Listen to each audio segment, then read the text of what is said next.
Okay, everyone, welcome to the MacroAce stream with Tony. And today we're going to be going through US consumer spending. There is a lot to cover in regards to sentiment and what to expect as well. So just a quick heads up, who do we have listening at the moment so far? Who's currently joined in? Who do we have? Are we all good? Can you guys all hear me okay? Is my sound a bit delayed? Is it all right?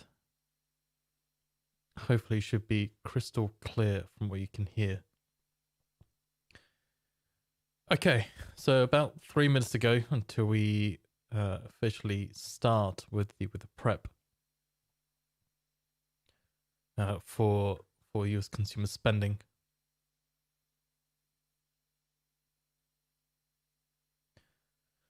Okay, so US consumer spending, what is it? Let's have a little look.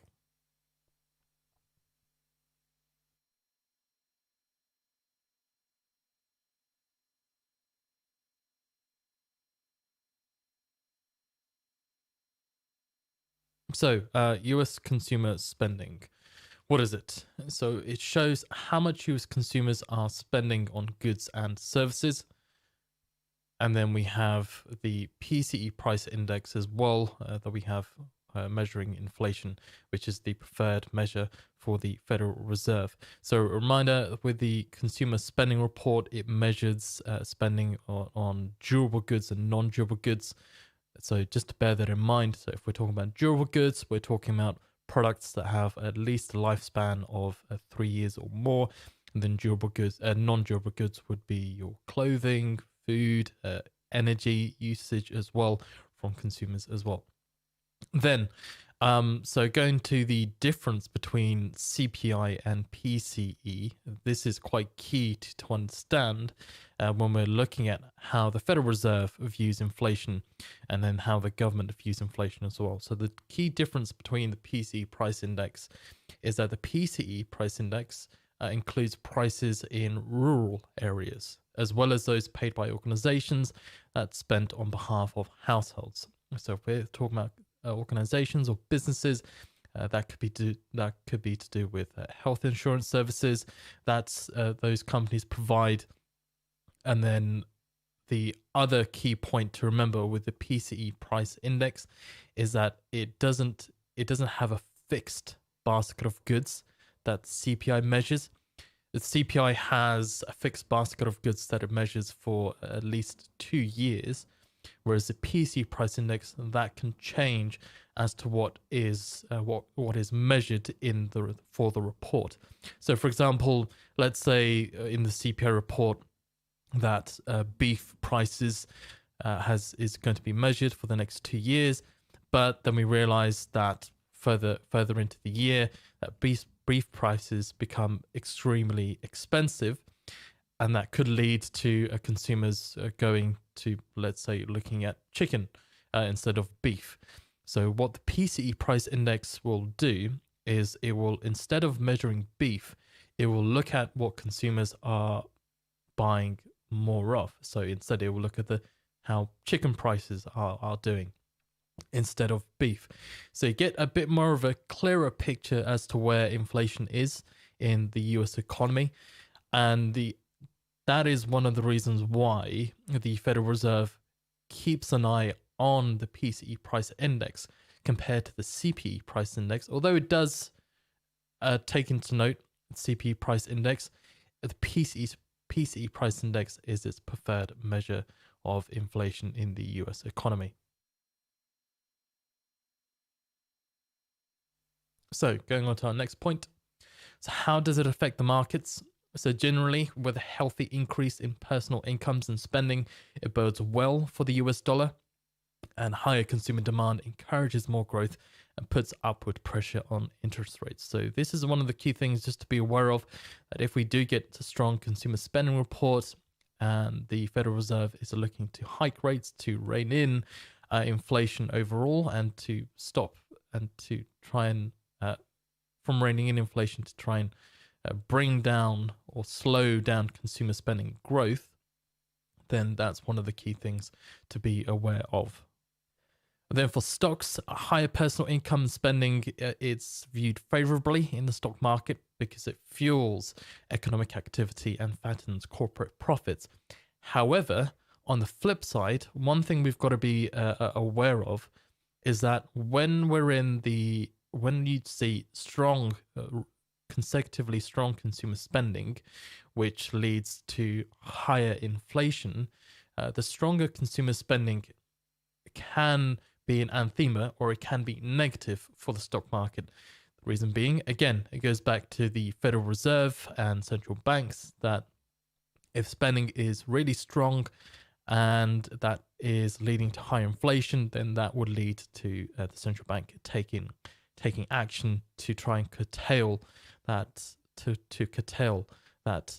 extreme price volatility and try and bring down inflation.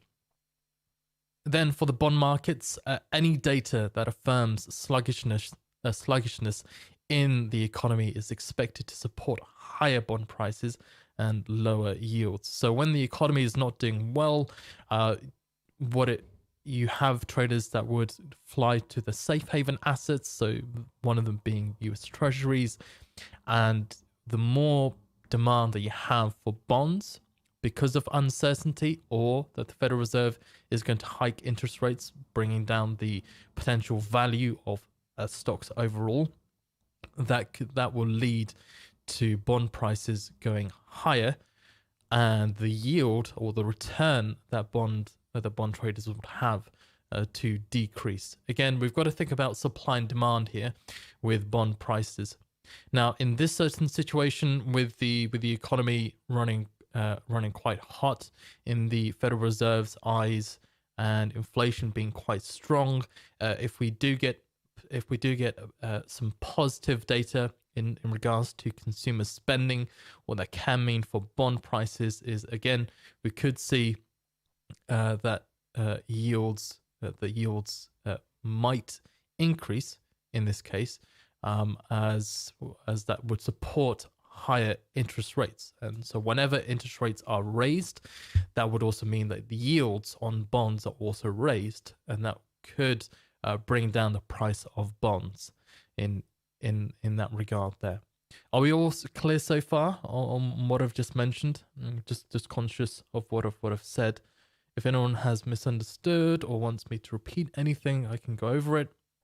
Do let me know in the chat in the stream that we have.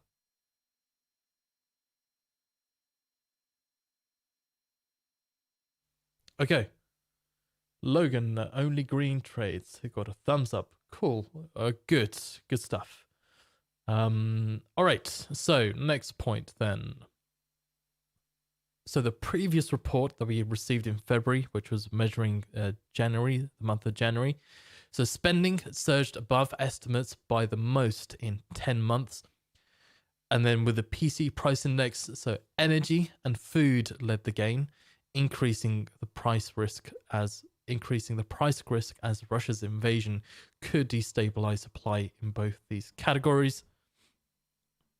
But overall, the two reports show that despite increasing commodity and input costs, businesses continue to invest in equipment and consumers remain willing to spend.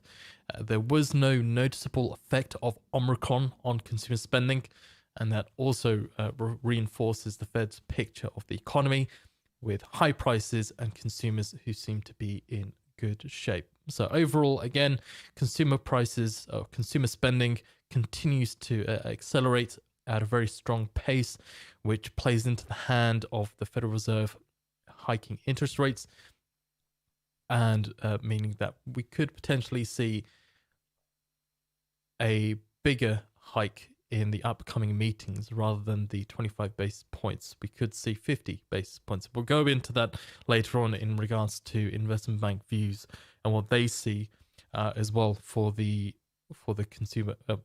US Federal Reserve and the expectations for that. But overall, PC price index report was fairly strong, and so was the consumer spending report. Then, where is the economy at the moment? So, the cost of living, or the CPI, or the inflation read that we had, cost of living still at a 40-year high, with inflation at 7.9% for CPI year on year. The PC price index, again, that's the Federal Reserve's key measure of inflation, that hitting a 30-year high, the highest since 1982 that we had from the PC price index. And then we've also got to consider employment as well.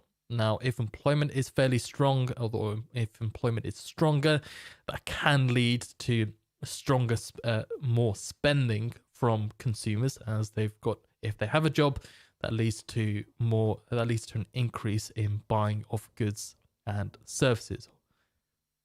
So we had seen the previous non-farm payrolls report coming in at 678k, whereas the forecast was 423k, the prior being 467k. So quite a strong figure that we had received for the last employment report in the US. And one thing I wanted to measure as well, and just bear in mind with the PC price index and the US consumer spending report, what I want to do is compare it to CPI overall in the US. So this is showing the data of in the blue here, we've got US personal spending, or the consumer spending month-on-month data, compared to US inflation, or the CPI year on year overall. So currently consumer spending at 2.1%, and then with the current rate of inflation at 7.9%. What I want to gauge and show you guys is the correlation between consumer spending and how that factors in to CPI, and why this report is quite important to bear in mind for future expectations of where inflation could be headed, and how that could also play into the hand, or into the narrative of the Federal Reserve being more hawkish in regards to hiking rates and bringing in tighter monetary policy as well to rein in inflation. So one of the key, it was very clear here. So at the start of the pandemic, when consumer spending had dropped off to around -8 at the beginning of the pandemic, you'd also seen that inflation had ticked down as well quite significantly.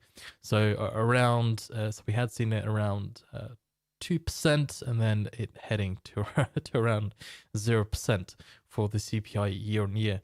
But then, of course, this massive spike here, where the government had decided to provide more money to the economy via unemployment claims, and providing helping people try to get back into jobs, or helping people try to survive with their payment checks that they would receive every month. So here we had seen consumer spending, the COVID money, let's say, or the helicopter money that had been provided by the US government, had seen consumer spending reach to a point where it got to around nearly 6% in consumer spending, where it reached nearly 6% in the US. So then overall, so CPI, although there was a sharp increase in consumer spending, we did start to see a gradual turnaround in CPI as well, and where it started to slowly or gradually move back towards the upside. Not as steep as the decline at the beginning of the pandemic, where everything had dropped off, but did see that gradual rise back again when the consumer spending had increased. So just to bear that in mind, and as we can see here, with the spikes that we had seen consumer spending, where it's all over the place, overall CPI had gradually increased, as we had seen that consumer spending had also increased as well. So at this current moment, consumer spending showing that there is some correlation between the consumer spending report and the CPI report that we get. So that's why, from what we can see here, it's quite important for when we look at all the other economic indicators. Of course, we have the non-farm payrolls data coming out tomorrow, but this is one of the measures that factors in to the inflation report here, and also factors in to the Federal Reserve's point of view of where the economy is at the moment. Okay, so next point. So surveys, this is quite interesting as well. So the Feds are expecting PCE price index to be 4.3% versus 2.6% within by the end of this year. So they're seeing a still stronger than expected, or much stronger than expected, inflation in their point of view for the year, from 2.6%. Then we have the March 14th New York Fed survey. And what this survey measures, it measures the consumer spending growth from the Federal Reserve's point of view. And the headline being that consumer spending growth expectations spike while inflation expectations edge back up. So again, the Federal Reserve, or the New York Fed, making the clear connection that as consumer spending increases, that will lead to a higher expectation in CPI, or inflation overall. Now, one key point to highlight from that Fed survey is that they said that the median year ahead household spending growth expectations increased sharply to 6.4% from 5.5% in January, reaching a new series high since the start of the series in June 2013, and that the increase was broad-based across age, income, and education groups. So again, just making that connection between consumer spending and how that has also affected a consumer's point of view of where inflation is headed. Also, one of the other things from the report, or from the survey that the New York Fed had made, is that the median 1 year ahead inflation expectations increased to 6% in February from 5.8% in January. So again, one of the other things that plays into the hand of, if the Fed sees inflation or consumer spending leading to higher inflation expectations, don't forget that's one of the things that they mentioned recently, and actually it's been one of the constant things that they mentioned throughout the year so far, is that with inflation expectations, of where consumers see inflation expectations, that's quite key for the Federal Reserve themselves when they're discussing tightening monetary policy, or how much they tighten monetary policy by. And then the next point, so the previous sentiment, so now we're going back to February 25th. Now, with the Russia-Ukraine war, or the conflict that had started the day before on February 24th at night, what we had seen is a huge risk-off reaction where indexes, or stock indexes, had tumbled. The Dixie had seen a huge appreciation alongside with gold, and WTI crude oil, because of the war, had seen a huge appreciation as well. So this is going back to February 25th, is when we had the last consumer spending report on that day. And so about 40 minutes before the release had come out, what had occurred, what was said, is that the Russians said that they were prepared to send a delegation to Minsk for talks with Ukraine. And that was according to Interfax. Now, this is what we had seen. Again, this was a reaction, Dixie and gold. So Dixie and gold had weakened. US index futures rose, euro strengthened, and WTI crude oil weakened. So bearing in mind, on February 24th, everyone was in a risk-off mode with a flight to safe haven assets. And then when we had received this bit of news here around 7:50 a.m. Eastern time, then we had seen the reversal of that sentiment, where we had seen a risk-on reaction instead. So a flight back to risk assets. Just bear in mind, just seeing a comment coming through here that Shanghai City will not fully lock down on eastern areas on Friday, and that Shanghai to lift eastern lockdown with some compounds sealed. So actually, that's going to be quite interesting to see what that's going to do for the markets. I think this is going to be quite important to bear in mind China's COVID situation. That's more or less in the oil market that's having an effect, or had an effect so far for China and their lockdown situation in Shanghai. Okay. All right. Not seeing too much reaction there from the market so far. Yeah, there's a little bit of a surprise. All right. Going back to the presentation, let's have a little look. So the current sentiment of what we need to be aware of and how that's affecting the market so far. So Russia-Ukraine peace, or the potential for the de-escalation of the conflict in Ukraine. So there hasn't been any breakthrough in the talks, which has still caused volatile trading, where the US indexes and the risk on there was more of a risk off sentiment, where we'd seen a decline in US indexes, an appreciation in the Dixie, and an appreciation in WTI crude oil prices yesterday. So that's one thing to bear in mind. And then Powell as well. Logan Only Green Trade says Goldman Sachs sees a little upside for stocks in the near term. Says US recession could push S&P 500 or SPY to 3,600. Yeah, so that's one of the key things that I wanted to go through with expectations from investment banks and what they see for the indexes as well. Not only in regards to the Ukraine situation, but also the Federal Reserve tightening. So I'll go through that in a little bit. I'll keep that in mind there. So Powell had said that recently had said that Russia-Ukraine is aggravating inflation pressures by boosting prices on food, energy, and other commodities.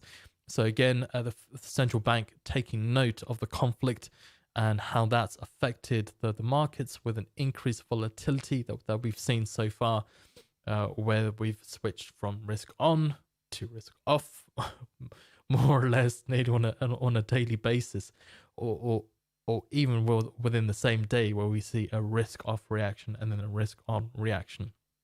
So just to bear that in mind, the Federal Reserve, or Powell, taking into account the Ukraine conflict having an effect on inflation pressures.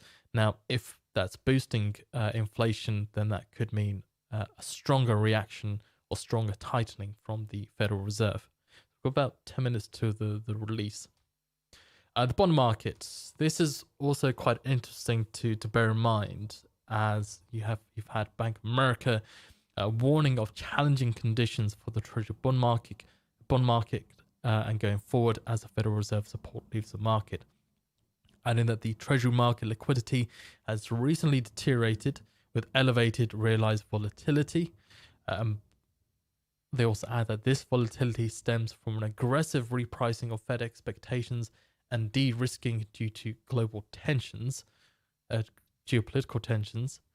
And it could take some time before things calm down, with the bank saying that Treasury market functioning is expected to return as realized volatility declines, but with increasingly challenged by the accumulation of Treasury supply held in private hands. So the bond market, everyone's talking about the yield curve and how that there is a yield curve there was a yield curve inversion between the 2 and 10 year.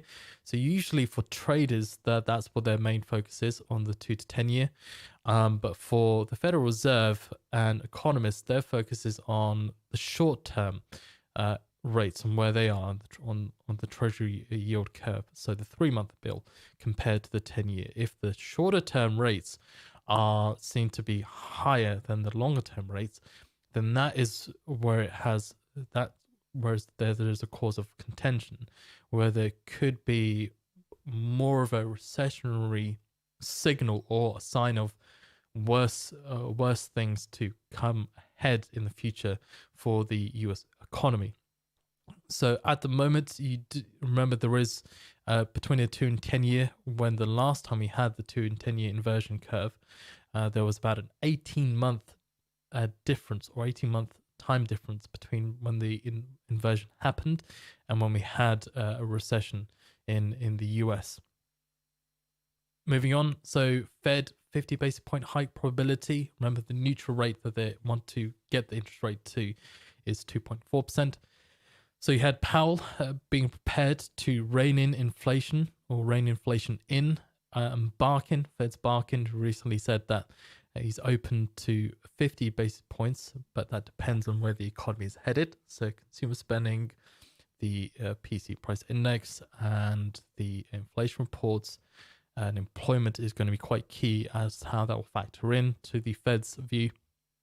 You had JP Morgan yesterday making comments that they see the Fed raising interest rates by 50 basis points in May and June, as does Goldman Sachs. So again, that plays into the hand of, if there's stronger tightening from the Federal Reserve, then that could lead to markets expecting stock indexes to move towards the downside and see more of a negative reaction from an indication of stronger tightening from the Federal Reserve.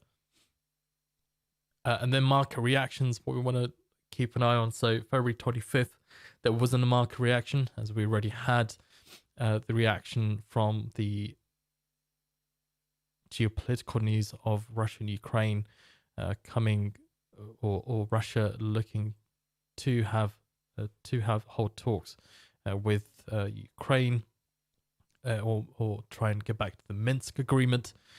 So even though there's a 0.5 deviation, which is one of the things that we'll go through with our triggers for today, in a more of a positive direction, there wasn't any reaction to the release. It was dead. The release was dead. And then January 28th, data was in line with expectation overall, but not outstanding, which led to the DXY declining and US indexes seeing a move towards the upside. Now, bearing in mind the point there being that if inflation or if consumer spending isn't too strong and is more or less in line with expectation, and that could mean that the Federal Reserve doesn't tighten monetary policy as strongly as markets would expect them to tighten.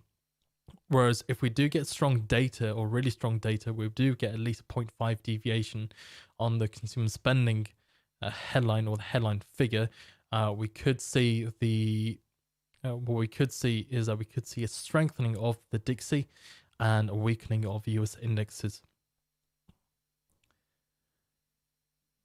Okay. So triggers, then, what we will need to keep an eye on. So triggers, so spending, the consumer spending, the highest estimate that we have is 1%. So about, again, a 0.5 deviation for the consumer spending report, with a low of 0%. And then the personal income, personal income, we're expecting a high, or the highest estimate of 0.9%, with a low of minus 0.1%. So for that, again, that's about a 0.4 deviation that we're looking for on the personal income side.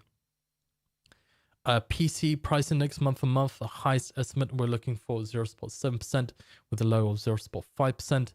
And then with PC price index year on year, again, the Fed's key measure of inflation, we're looking for 6.5% with a low of 6.3%. So just might as well keep that here whilst we're looking at the expectations for the consumer spending report alongside the inflation report of PC price index. And then the core PC price index month on month, with a high of 0.5% and low of 0.4%. Core PC price index year on year, high of 5.6 with a low of 5.5. And initial jobless claims with a high of 215K with a low of 185K. So quickly I know we've got about 4 minutes left, so I want to go through some of the deviations of what we had seen and how the markets reacted last time to the report. So February 25th, we didn't see any reaction from the markets. But on January 28th, when we did see that all the figures were more or less in line with expectations, Didn't see too much of a deviation from the forecast figures because of the markets taking that as a signal that the Fed might not be tightening or might not tighten as aggressively or be as hawkish. That had actually boosted what we had seen the ES see about 72 ticks towards the upside, NASDAQ or NQ futures see about 250 ticks up. The dollar yen had seen about 10 pips down. Cable about 13 pips up. Euro dollar had seen about 10 pips up. USD CAD had seen about 19 pips down. Aussie dollar to the US dollar has seen about 15 pips up.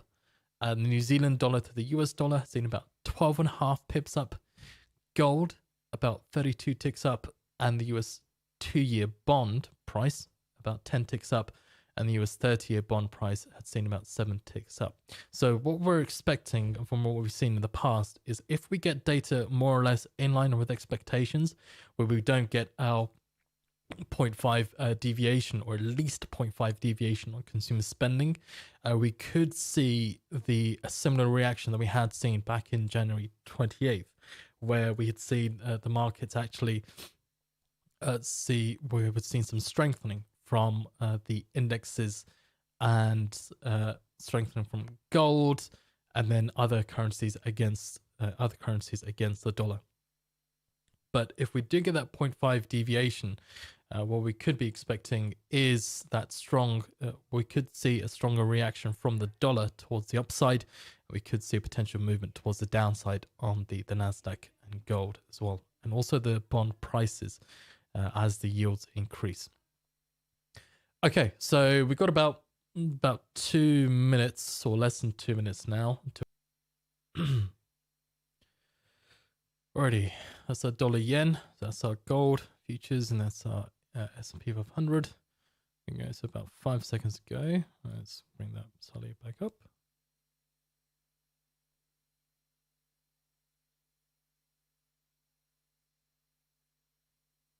Canadian GDP there. Bring our tick strike up as well. So still waiting on the consumer spending data to come out.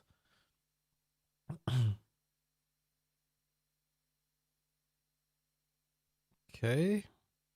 Signature jobless claims coming in worse, or coming in at 202k, which was higher than the expected forecast of 196k. Let's see what's going on. What's going on with our consumer spending? There we go. Consumer spending, a 0.3 deviation from the forecast, lower than expected at 0.2. Forecast was 5. So seeing some movement towards the downside on the dollar yen. Gold did see a bit of movement towards the upside. S&P 500 seeing some movement towards the upside there. Okay, so personal income more or less in line with expectations. Real personal spending worse than expected as well. Also, PC price index in line with expectations there, 6.4%. Okay, so we didn't get a really strong reaction from the data. As said, we're looking for about 0.5 of deviation to see a strong reaction from the markets. Not seeing that, not getting that there from the markets. Although, again, keep an eye on gold now. So seeing that move towards the upside. Dollar yen, seeing the move towards the downside. Okay, let's do some measures of this here then. Okay. What I also want to keep an eye out for is the other currencies too, or other currency pairs too.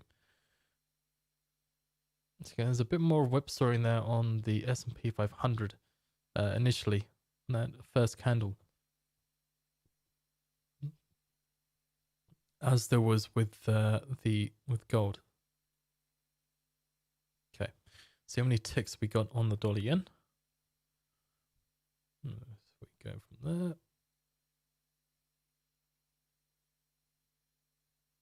Okay, so about, excuse me, on the pips. So about that's about 8.7 pips towards the downside on dollar yen. Gold. Let's see what gold is doing. Or what gold did. It's very okay. It's gold about 17 ticks towards the upside there. The S&P 500. Let's have a little look. Okay, so about 8 ticks towards the downside on the S&P 500. So not a strong reaction there from the markets off that data. Core PC price index year on year 5.4%.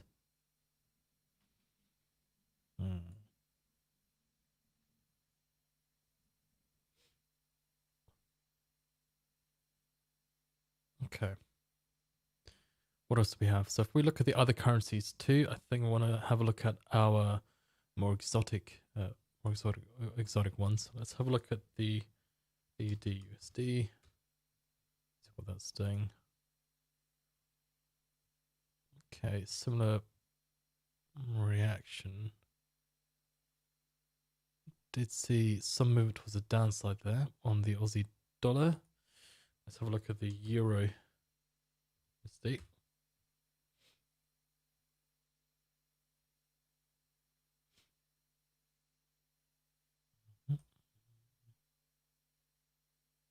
Again, not too much reaction there from the markets. From what we've just seen. If we look at GBP/USD, I don't think we're gonna get. I think we're gonna get a very similar reaction, where there wasn't too much reaction there to the release itself. Yeah. Okay. That didn't see.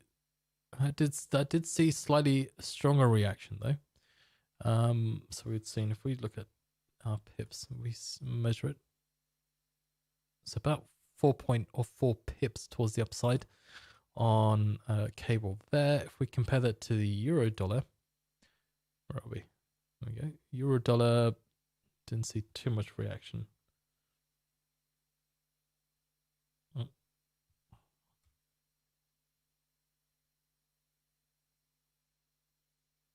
Yeah, it's about 2 pips towards the upside there. All right. S&P, very choppy here from what we've seen in the markets.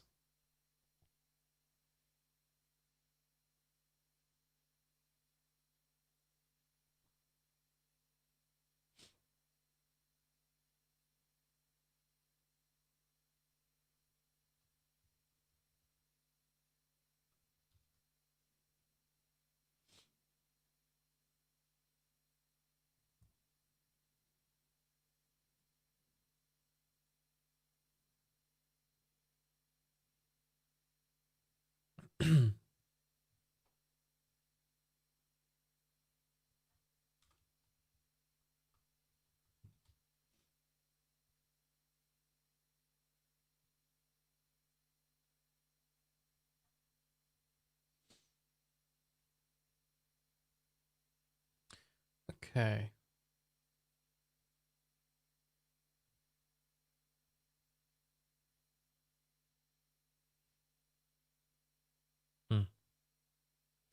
Not much of a yeah. So okay, now seeing that reversal, let me move this out of the way because that's blocking the view there. Right.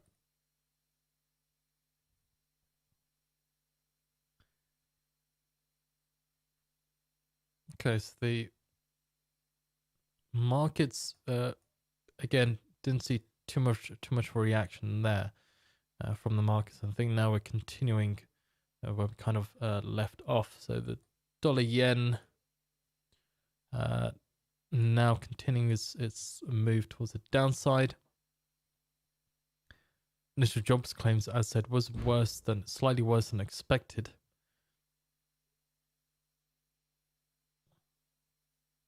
So I think one of the things to consider for gold specifically is that with gold, as it is more of an inflation hedge, So inflation hasn't really got out of control from the Federal Reserve's or the Fed's expectations. It has increased uh, from the prior report, which in this case, if inflation is higher and the dollar becomes worth dollar becomes worth less, then gold is seen as the inflation hedge. So hence, I think we're seeing that more of a positive reaction on gold here from that data. They're being more in line with expectations. I mean, better than the prior figures.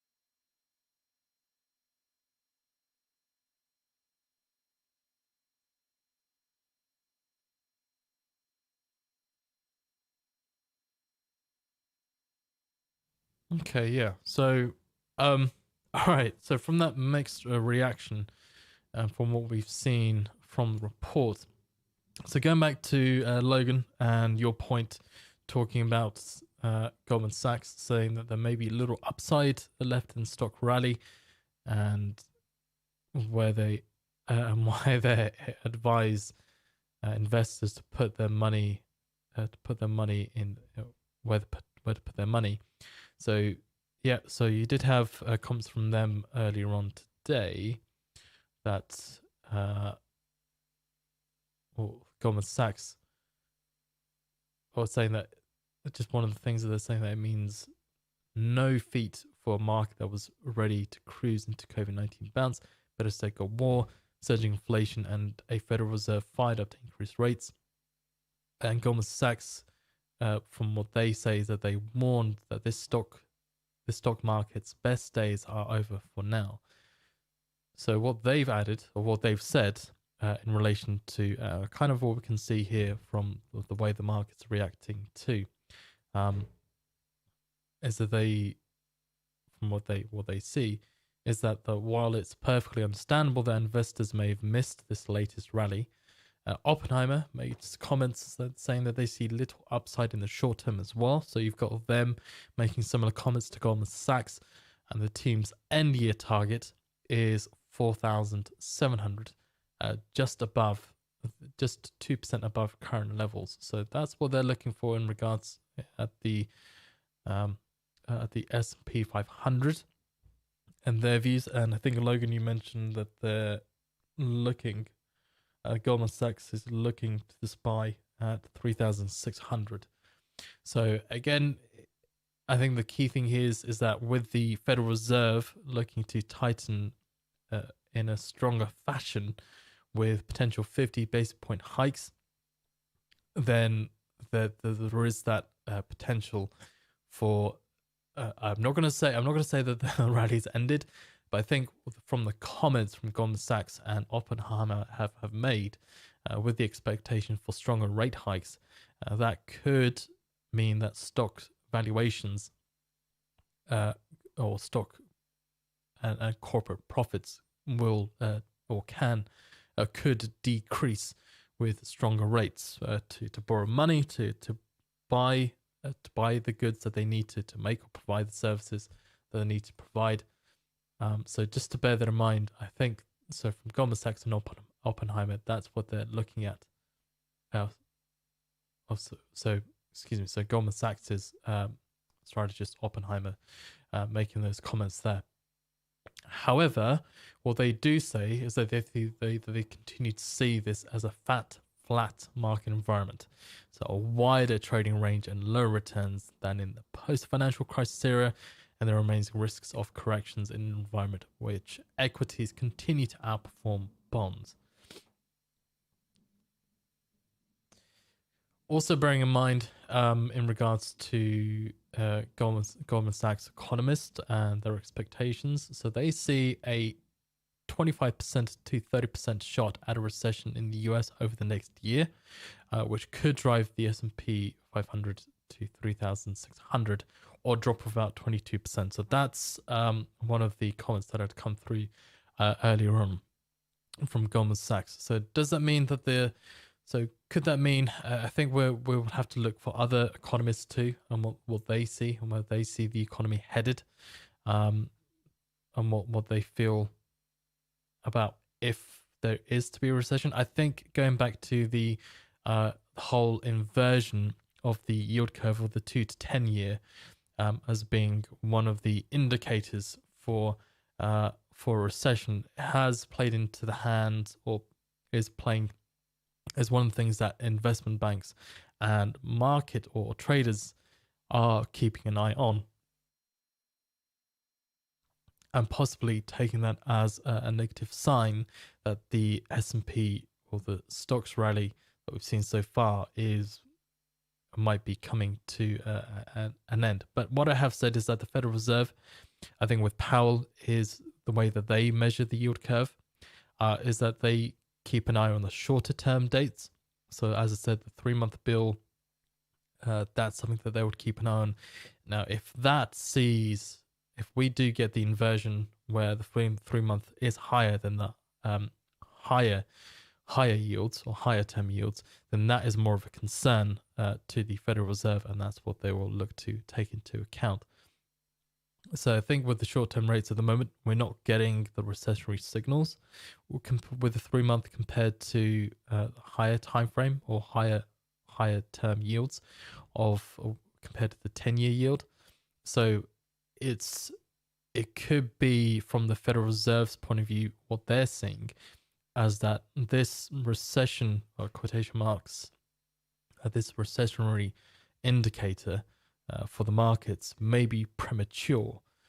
We yet to see where the yield curve actually ends up, where it starts to become flat, which hasn't yet, we're seeing. So we did see some of that a couple of days ago, but we did see a reversal of that back to the normal yield curve trend. So I think with the yield curve and the way the Russia-Ukraine conflict has affected the markets, there could be the possibility for, again, in regards to Goldman Sachs, in their view, seeing the S&P head down to 3,600 maybe later on in the year. But we haven't had any comments from the Federal Reserve talking about any recessionary points of view, or if the economy is headed towards a recession. One of the comments that they did make recently as well, Fed's Bostic, is that they want to make sure that they believe that the US economy can stand on its own 2 feet, even with the Federal Reserve hiking rates and withdrawing that stimulus. So if they believe that the economy is in a strong and stable position, from their point of view, they're not seeing the recessionary signals occurring yet. So it's more of a wait and see on what we get from the Federal Reserve and how the investment banks develop their view later on as we get more economic indicators coming through. Okay, so that concludes the live stream with MacroAce. I remember at the top of the chat, you can sign up to our mailing list. What I'll be doing is I'll be providing the recorded version of this stream for you in our mailing list. We'll also be putting it on Twitter as well for you to have a look and watch back to what we had seen from the market reaction. But overall, a bit mixed from the markets. Initially, did see some dollar yen movement towards the downside, or some Dixie weakening, but overall we didn't see. Actually, one thing I do want to check is 2-year. That's one thing I do not want to miss, or do not want to disregard. Let's have a look. So bond prices, go to 30. All right. Okay. So with the bond prices, uh, they did see some movement towards the upside here. Miss MB says, "Thank you. This was great. Much appreciated. No problem. Thank you very much for joining in. That's I'm glad that it's proved useful for you and you are enjoying it. But yeah, so just going back to the 2 year, the bond prices did see some movement towards the upside. So if bond prices are higher, that means that the yield on the 2 year would be lower. So a bit more of a risk from what we can see is very mixed and very mixed market reaction from what we've seen so far. If we look at the 30 year ZB, let's bring that up and see what we got. See what we had. A similar reaction there to as well. So bit of a movement towards the upside in bond prices. Okay. Thank you very much for joining me. Don't forget to join us tomorrow for non-farm payrolls. What I'll actually do, a good idea, is if I put in the video for you guys, the link for you guys, so you can, instead of having to probably wait for the link to be posted out. I mean, we did send the link out yesterday to our users, to our people on the mailing list, but I'll put it here in the chat too, so you can stay up to date with it. So here we go. So that's the non-farm payrolls one, and then we have our ISM manufacturing report too, which I'll also post here. So I'll put it here, ISM manufacturing prep. Oops. There we go. Okay, so you have the non-farm payrolls live stream link in the chat there, the first one, and then the second one with ISO manufacturing prep. You have that there at the bottom. All right, thank you very much and take care. Goodbye.